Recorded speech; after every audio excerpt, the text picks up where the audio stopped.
بسم اللہ الرحمن الرحیم نحمدہ و نصلی علی رسولہ الکریم، اما بعد، فاعوذ باللہ من الشیطان الرجیم، بسم اللہ الرحمن الرحیم۔ میں ہوں پروفیسر حکیم اسحاق سلطان اور اپنے یوٹیوب چینل سے آپ کو خوش آمدید کہتا ہوں۔ آج ہم ایک نئی بیماری کے بارے میں بات کریں گے جسے ٹائیفائڈ کہتے ہیں، اسے اینٹرک فیور بھی کہتے ہیں اور اسے طب کی زبان میں حمایت تیفودیہ بھی کہتے ہیں۔ اینٹرک فیور کا مطلب ہے کہ اسمال انٹسٹائنز کی وجہ سے سوزش کی وجہ سے جو بخار ہوتا ہے، اسے طبی زبان میں اسے حمائے ظہیری بھی کہتے ہیں، یعنی آنتوں کی سوزش سے پیدا ہونے والا بخار جو ہے اسے آپ ٹائیفائڈ یا حمایے تیفودیہ کہتے ہیں۔ دراصل یہ ایک بیکٹیریل انفیکشن ہے اور جس بیکٹیریا سے یہ بخار پیدا ہوتا ہے اسے سالمونیلا ٹائفی کہتے ہیں اور اس سے ایبریویٹڈ طور پر یہ ایس ٹائفی بھی کہتے ہیں۔ دوستو، یہ بخار جو ہے جیسے میں نے بتایا ہے کہ ایک بیکٹیریا کی وجہ سے پھیلتا ہے اور یہ ایک انسان کے فضلے سے جو یہ بیکٹیریا خارج ہوتا ہے اس کے ذریعے پہ یہ ہے جو دوسرے انسانوں تک بھی پھیلتا ہے۔ یہ دیہاتوں میں زیادہ پایا جاتا ہے۔ اس کی وجہ یہ ہے کہ دیہاتوں میں لوگ جو ہے وہ لیٹرین کے لیے باہر جاتے ہیں اور جس وقت وہ باہر جاتے ہیں اور کھلے میں جو میدان ہوتے ہیں، یہ کھیت ہیں، وہاں پر یہ اپنا لیٹرین جو کرتے ہیں تو اس پر جو مکھیاں بیٹھتی ہیں جب اور وہ پھر ان کے پاؤں کے ساتھ ان کا فضلہ لگ جاتا ہے اور یہ مکھیاں جو ہے چونکہ گاؤں کے اندر صفائی کا خاص نظام نہیں ہوتا تو ان کے کھانے پینے کے برتن جو ہیں یا ان کے اناج ہے یا ان کے باقی جو کھانا ہے اس کے اوپر بھی آ کے بیٹھتے ہیں تو یہ بیکٹیریا وہاں پر داخل ہو جاتا ہے۔ اور اگر کسی ایسی جگہ بیٹھ جائیں جہاں پر انسان بھی ہاتھ لگا دے تو وہ بیکٹیریا جو انسان کے ہاتھ میں آ جاتا ہے اور بغیر اگر دھوئے جو ہے ہاتھ دھوئے اچھی طرح جب وہ لوگ کھانا کھاتے ہیں تو یہ بیکٹیریا ان کے آنتوں میں چلا جاتا ہے۔ اس کے علاوہ یہ چونکہ جیسے شہروں کے اندر جو ہے یہ لوگ جو لیٹرین وغیرہ یوز کرتے ہیں، فلش وغیرہ یوز کرتے ہیں، جب اس کے اندر سٹول پاس کرتے ہیں تو یہ جو بیکٹیریا جو ہے وہ اس فضلے کے ذریعے جو ہے وہ پھر پانی میں شامل ہو جاتا ہے اور یہ پانی جو ہے وہ دور دراز علاقوں میں جاتا ہے جہاں پہ کھیتی باڑی ہوتی ہے تو یہ پانی ان کھیتوں کے اندر لگتا ہے تو اس اناج کے اندر بھی یہ فضلہ شامل ہو جاتا ہے اور اس کے علاوہ جو ہے وہاں پر جو سبزیاں وغیرہ اگتی ہیں اس کے اندر بھی یہ فضلہ شامل ہو جاتا ہے۔ تو ایسی سبزیاں جن کو کچے طور پہ استعمال کیا جاتا ہے جیسے گاجر ہے، مولی ہے، یہ اس میں سلاد وغیرہ کے طور پہ استعمال ہوتے ہیں تو اس کے اندر بھی چونکہ یہ بیکٹیریا شامل ہوتے ہیں اور جو لوگ اس کو استعمال کر لیتے ہیں ان کے اندر بھی یہ بیکٹیریا شامل ہو جاتا ہے۔ اس کے علاوہ جیسے میں بتایا کہ یہ فضلہ اگر باہر جو گاؤں میں ہوتا ہے یہ خشک ہو جائے تو جب ہوا چلتی ہے تو اس کے ساتھ یہ فضلہ جو ہے وہ ہوا میں شامل ہو جاتا ہے اور یہ ہوا جو ہے جب انسان اس کو انہیل کر لیتا ہے یعنی اس کو سانس کے اندر لے جاتا ہے یا منہ کے ذریعے اس کے اندر جاتی ہے تو اس سے بھی بیکٹیریا انسان کے اندر داخل ہو جاتا ہے۔ لیکن اس کی تاریخ میں اگر ہم تھوڑا سا نظر دیکھیں تو اس کے بارے میں یہ کہا جاتا ہے کہ یہ بیماری جو ہے یہ میری ٹائیفائڈ کے ذریعے پھیلی اور میری ٹائیفائڈ جو ہے بنیادی طور پہ خاتون کا نام ہے جسے اب میری میلن کا نام تھا اس کا اور وہ بائی پروفیشن یہ کک تھی لیکن وہ بہت گندی رہتی تھی، ان ہائیجینک تھی، اس کے ناخن بہت بڑے ہوئے تھے اور اس کو یہ ٹائیفائڈ بخار ہو گیا تھا۔ اب آپ کو پتہ ہے چونکہ یہ بائی پروفیشن جو ہے وہ کک تھی تو جب یہ واش روم میں جاتی اور اس کے جو فضلات تھے فضلے جو لیٹرین کے یا سٹول کے اس کے ناخن کے اندر کے چھوٹے چھوٹے پارٹیکل جو ہیں وہ رہ جاتے تھے اور جب وہ کھانا پکاتی تھی تو یہ پارٹیکلز کھانے اور پینے کی اشیاء کے اندر بھی شامل ہو جاتے تھے اور وہ لوگ جو اس کا کھانا استعمال کرتے تھے ان کے اندر بھی ٹائیفائڈ بخار ہو جاتا تھا اور کئی سالوں تک اس کے ذریعے بخار جو ہے کئی دوسرے تندرست انسانوں تک بھی پھیلتا رہا۔ اس وجہ سے اس خاتون کو جو ہے وہ ٹائیفائڈ جو ہے میری کہا جاتا ہے۔ تو دوستو، اس کا جو انکوبیشن پیریڈ ہوتا ہے وہ عام طور پر 10 سے لے کے 14 دن تک ہوتا ہے۔ انکوبیشن پیریڈ میں بتا دوں کہ وہ پیریڈ ہوتا ہے جب ایک بیکٹیریا آپ کے جسم میں داخل ہوا اور اس نے اپنی تعداد کو بڑھا کر جس بیماری پیدا کرنے سے پہلے جتنا وقت لگا تھا اس کو ہم نے کہا اس کو انکوبیشن پیریڈ کہتے ہیں، زمانہ خزانت بھی کہا جاتا ہے اور یہ طبی زبان کا لفظ ہے، یعنی جب بیکٹیریا آپ کے باڈی میں انٹر ہوا اور جب تک اس کے سمٹم اپیئر نہیں ہوئے تھے وہ درمیان کا جو دورانیہ ہے اسے ہم انکوبیشن پیریڈ کہتے ہیں۔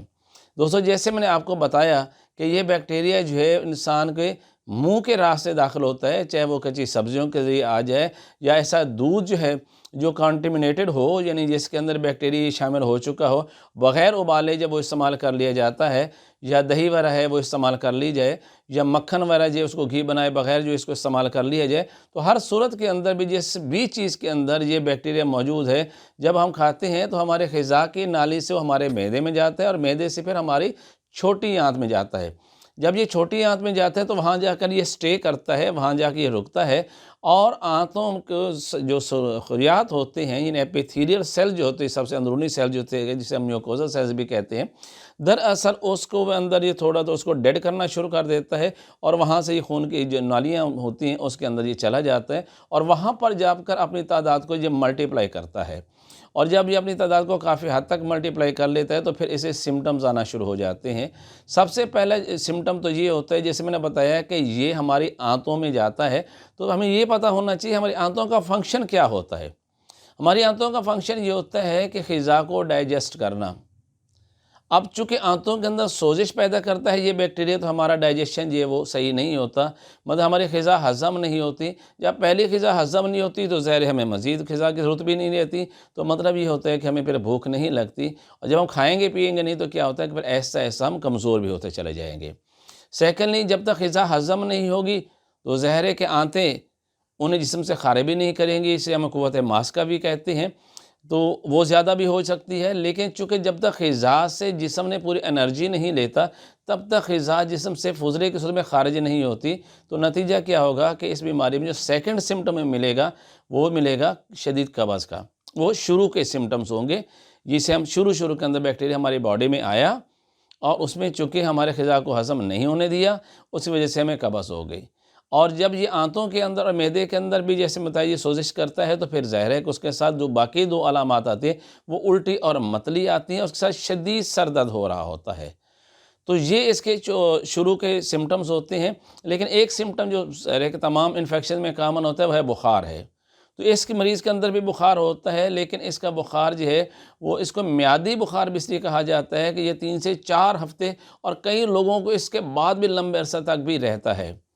لیکن اس کے سمٹم جو ہوتے ہیں وہ ہر ہفتے جو ہے وہ چینج ہوتے رہتے ہیں۔ مطلب پہلے ہفتے کے اندر جو سمٹمز ہوتے ہیں بہت ہی مائلڈ قسم کے، بہت ہلکے قسم کے ہوتے ہیں، انسان کو 12 بجے سے دوپہر تک تو کوئی بخار وغیرہ نہیں ہوتا، لیکن دوپہر کے بعد اس کو بخار ہونا شروع ہو جاتا ہے، اور ڈیلی جو ہے پہلے ہفتے میں 1 پوائنٹ جو ہے وہ بخار بڑھتا چلا جاتا ہے، حتیٰ کہ 7 دن میں اس کا بخار جو ہے وہ 103 104 تک بھی چلا جاتا ہے، اور مریض کو تمام جسم میں شدید درد ہو رہا ہوتا ہے۔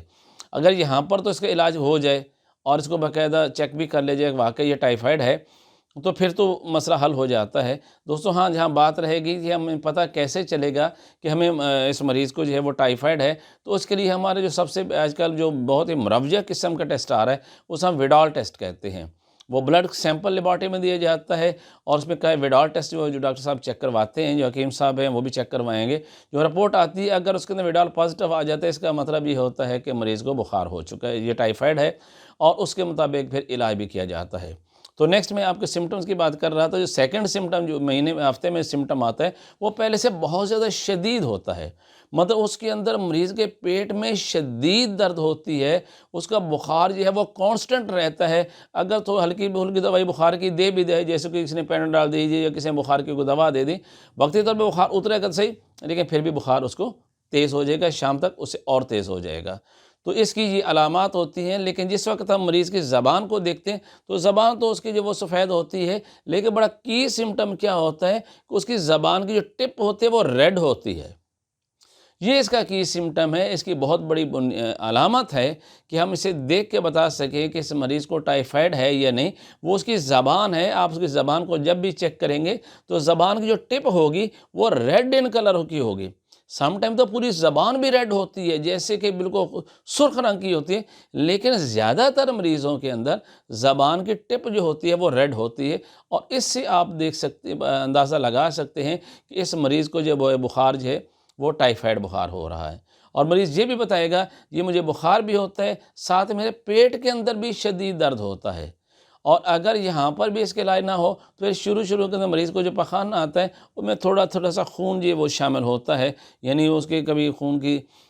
تھوڑی بہت ہلکی سی مقدار ہوگی، لائٹ سا جو ریڈ کلر کا ہوگا، اور اگر یہاں پر بھی مزید علاج اس کو مریض نہ کروائے اور لاپرواہی کرتے رہے تو پھر کیا ہوتا ہے کہ جو پخانے ہیں وہ بالکل خون والے پخانے آنے شروع ہو جاتے ہیں۔ اس کی وجہ یہ ہوتی ہے کہ یہ جو بیکٹیریا ہے وہ آنتوں کے اندر چھید کر دیتا ہے، یعنی اس کے اندر سوراخ تک کبھی کرتا ہے۔ شروع میں تو جو اس کی اندرونی لیئر ہے جسے میں نے کہا میوکسل ممبرین ہے یا غشائے مخاطی جو ہے، اس کے اوپر جب اٹیک کرتا ہے، جب اس کو چھیلتا ہے تو اس سے بلیڈنگ ہونا شروع ہو جاتی ہے اور پخانہ جو ہے وہ بار بار جو ہے وہ شدید درد کے ساتھ آئے گا۔ کبھی اس میں اون بھی آنا شروع ہو جائے گی، یعنی چربی آنا شروع ہوگی، اور دن میں 6-7 دفعہ پخانہ آئے گا، پیٹ میں شدید درد بھی ہوگا اور پخانہ جو ہے اس میں خون زیادہ ہو، جسے ہم پیچس کہتے ہیں، یہ اس کی علامت لے کے آئے گا۔ تو دوستو جب ہم اس کا علاج کرتے ہیں، جیسے میں نے آپ کو یہ بتایا ہے کہ اس کی علامات میں سب سے زیادہ علامت کیا ہوتی ہے کہ پیٹ میں شدید درد ہونا،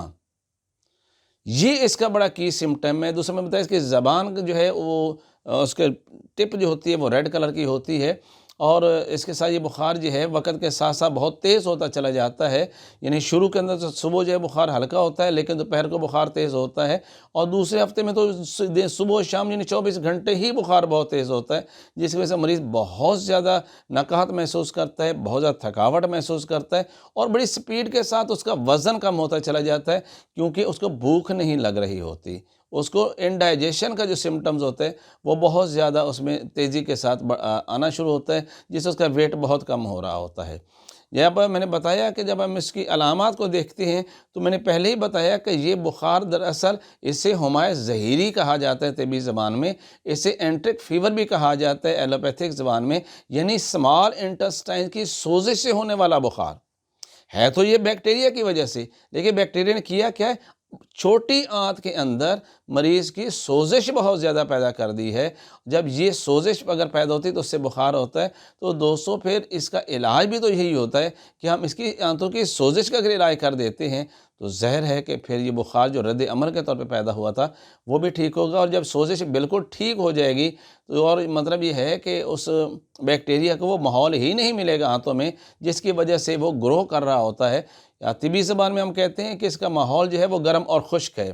یعنی جن مریضوں کے آنتوں کے اندر صفراوی سوزش موجود ہوتی ہے، یا جن کے مریضوں کے آنتوں کے اندر قشری سوزش موجود ہوتی ہے، یا جن لوگوں کے آنتوں کے اندر پہلے ہی خود ہی عضلاتی تحریک واقع ہو چکی ہوتی ہے، ان کی آنتوں کے جو